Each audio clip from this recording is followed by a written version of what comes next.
या इंडियन जो बाहर मुकीम है वो किसी मजलिस में भी किसी प्लेटफॉर्म पर भी अपने मुल्क की जो इंटेग्रिटी है उसके ऊपर सवाल नहीं आने भाई देते। वहां तो सिस्टम चल रहा है ना, सवाल नहीं आने देते। यहाँ सिस्टम तो जितना नहीं चल रहा। चाहे कोई मोदी का फैन है। तीन बड़ी पर्सनैलिटियां दुनिया की, और पिछले दिनों उनकी वहां पे रियूनियन हुई और तीन बड़ी वो पर्सनैलिटियां वहां पे वापस गई हैं। हैदराबाद का एक हाई स्कूल, तीन पर्सनैलिटियां कौन थी? एक माइक्रोसॉफ्ट के सीईओ थे, एक गूगल के सीईओ थे, और दूसरा अजय बंगा वर्ल्ड बैंक के प्रेसिडेंट थे। तीन भारतीय हैदराबाद के एक हाई स्कूल से पढ़ के दुनिया को चला रहे हैं। देखें, उनकी कोई सियासी जमात इंडिया की उसकी ब्रांच नहीं है। अजी वो उससे मुबर्रा है। डुअल नेशनलिटी इजाजत नहीं है। अकल के दरवाजे जरा ज्यादा बड़े करें तो सीखे उनसे कुछ कि वो दुनिया कैसे चला रहे हैं तालीम के साथ। जो आपकी नफरत है तालीम के साथ, आपकी नफरत है साइंस के साथ, ये आपको डिबो देगी। लगता ये है कि आईएमएफ ने, आई थिंक उसमें हमारा भी खैर कसूर है कि टोटली टेक ओवर कर लिया है। लगता है पाकिस्तान को, हर चीज को वो माइक्रो मैनेज कर रहे हैं। और आखिर आईएमएफ को ये कहने की जरूरत क्यों पड़ी? ज़ाहिर उनकी रिकमेंडेशन है, किस वजह से वो चाह रहे हैं? बरतानिया हो, चाहे फ्रांस हो, चाहे जर्मनी हो, चाहे अमेरिका, कनाडा, कहीं पे भी हो, पाकिस्तानियों को बड़ी गंदी नजर से देखा जाता है। फॉरेन पॉलिसी मैगजीन ने, हमारे दोस्त ही हैं, उन्होंने रिव्यू किया कि 4 बड़े इवेंट्स कौन से हैं, तो उन्होंने कहा साउथ एशिया के हवाले से जो सबसे बड़ा इवेंट यही है कि भारत चांद पे गया है। वो एक उड़ान भरी, उसने आगे बढ़ा। पाकिस्तानी वहां पे जाके भी नीचे ही रहते हैं, वहां पे जाके भी गंदे काम कर रहे हैं। तो इतना आपको सवाल तो पूछना पड़ेगा मैं कि समझता हूं कि इंडिया ने चाइना को पॉपुलेशन वाइज सरप्लस कर दिया। 1.42 उनकी पॉपुलेशन थी बिलियन, चाइना की इस वक्त 1.41 है। तो उसने अप्रैल 2023 में India became the largest country.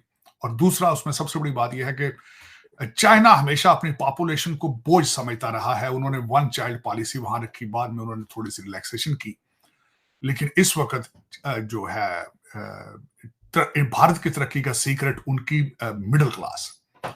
और दूसरा जो मोदी साहब ने उनको एक नेशनलिज्म दिया है, हिंदुत्व का आइडिया कि you have to get united. तो उन्होंने जो भारत में पहली दफा एक काम किया है कि हिंदुओं को यूनाइटेड कर दिया है। उनकी तरक्की का सीक्रेट है middle class, educated middle class Bharat की इज रूलिंग द वर्ल्ड।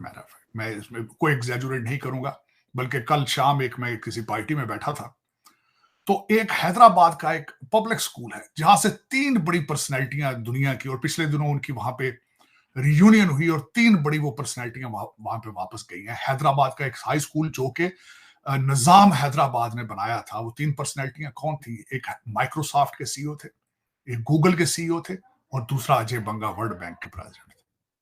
तीन भारतीय हैदराबाद के एक हाई स्कूल से पढ़ के दुनिया को चला रहे हैं।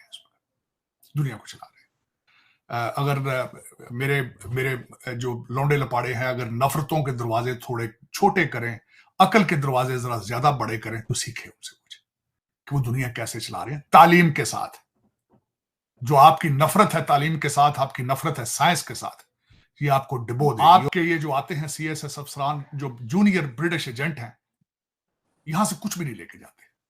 बंद अकल के ताले लेकर आते हैं, बंद अकल के ताले लेकर वापस चले जाते हैं।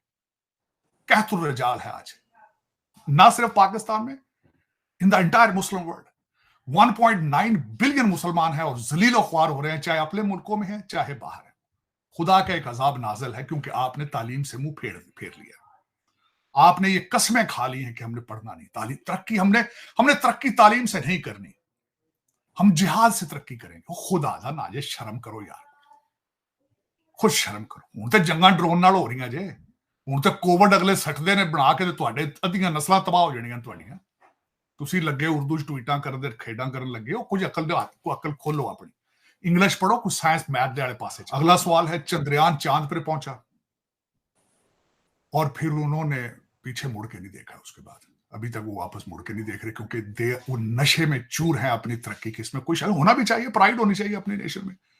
आदित्य 1 उन्होंने सूरज पे डाल दिया, फिर उन्होंने प्रोग्राम बना लिया कि हम अपना एयर स्पेस स्टेशन भी बनाएंगे, स्पेस स्टेशन भी बनाएंगे। और वो फिर अभी तक अपने सफर तैयार करते जा रहे हैं। उससे अगली बड़ी खबर, बहुत बड़ी खबर थी, G20 भारत के अंदर हुई और उसके बाद उसमें अफ्रीकन यूनियन को उसमें रिप्रेजेंटेशन दी गई।